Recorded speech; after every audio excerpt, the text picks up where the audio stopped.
Gravando. Boa tarde a todos. O meu nome é Franklin Lobato, eu sou promotor de justiça, titular da Terceira Promotoria de Violência Doméstica.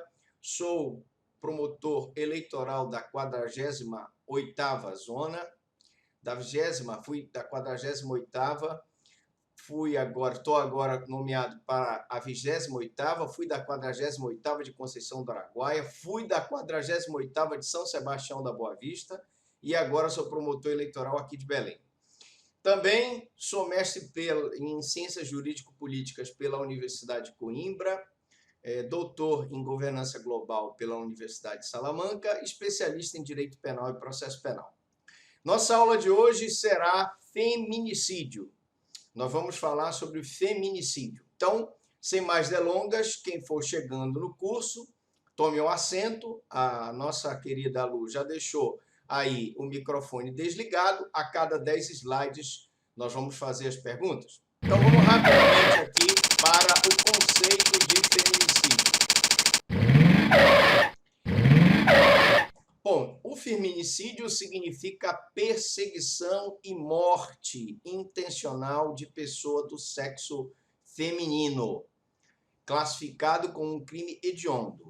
Quando eu digo perseguição e morte do sexo feminino, é o homicídio praticado contra a mulher. Atenção, seja ele consumado, quando a mulher vem a morrer, seja ele tentado. Quando eu falo crime hediondo, significa que o tratamento dado ao feminicídio ele é mais grave do que os crimes normais. Normalmente, eles são insuscetíveis de anistia, graça e indulto, é mais difícil conceder liberdade provisória, é mais difícil conceder a progressão de regime quando o acusado sai do regime fechado para o semiaberto e do semiaberto para o aberto. Bom, outra questão interessante é que o feminicídio ele foi incluído por uma lei, a 13.104 de 2015, que é um crime praticado contra a mulher por razões da condição do sexo feminino. Atenção, não é só matar a mulher, ele está matando a mulher porque a mulher ela é do sexo feminino. Então, se ele mata uma mulher por raiva do sexo feminino, por preconceito ao sexo feminino, ele está praticando um feminicídio. Como eu disse, são punidas as condutas de feminicídio simples, qualificado, consumado ou tentado. Simples, quando não há nenhuma qualificadora, por exemplo, motivo fútil, motivo torpe. Nós vamos ter o feminicídio, que é uma espécie de homicídio qualificado, que quando ele é praticado contra a mulher, ele já tem um aumento de pena, vamos ver. E temos também o homicídio consumado, aquele em que a mulher morre, e o homicídio tentado, em que o agente iniciado a execução, a consumação não ocorre por circunstâncias alheias à vontade do agente. A pena, como eu disse, é de 12 a 30 anos, portanto, é a maior pena possível no ordenamento jurídico brasileiro. Lembrando que nós tivemos uma reforma que hoje permite ao juiz, a lei de crimes hediondos aumentou a pena máxima para 40 anos de prisão e, evidentemente, isso vai depender das circunstâncias judiciais do caso, as agravantes e atenuantes do feminicídio. Bom, e o que é, você me pergunta, mas professor Franklin, o que seria a condição do sexo feminino? É a violência doméstica familiar.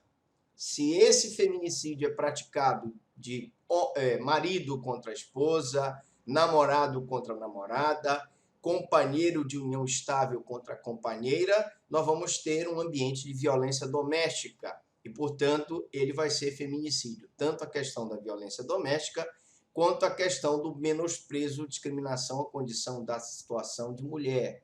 Se ele justamente está praticando a conduta por ter raiva do sexo feminino, por ter preconceito em relação ao sexo feminino.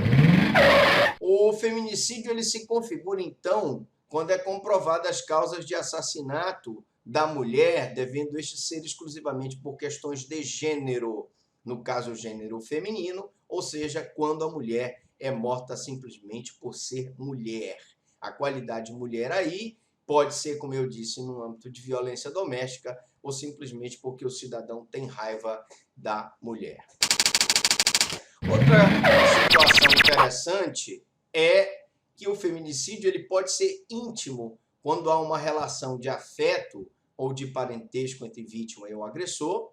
Quando nós temos, por exemplo, uma relação de namoro, uma relação de união estável, uma relação de casamento, ou mesmo uma relação de parentesco, em que o neto mata a avó em situação de feminicídio. Eu tive, quando eu fui promotor da 48ª Zona Eleitoral de Conceição do Araguaia, nós também atuávamos na Justiça Comum, e lá nós tivemos um caso de um neto que matou a própria avó. Primeiro ele estuprou a avó por uso de droga, e depois ele matou.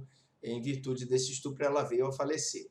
Então, qualquer situação de morte intencional da mulher em relação íntima, quando ele tem uma relação de afeto com a mulher, ele vai ser classificado como feminicídio íntimo.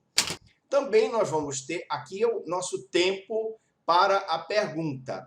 Na próxima parte, antes das perguntas, eu vou falar do feminicídio não íntimo. Eu pergunto até aqui, gente, alguma dúvida, alguma pergunta?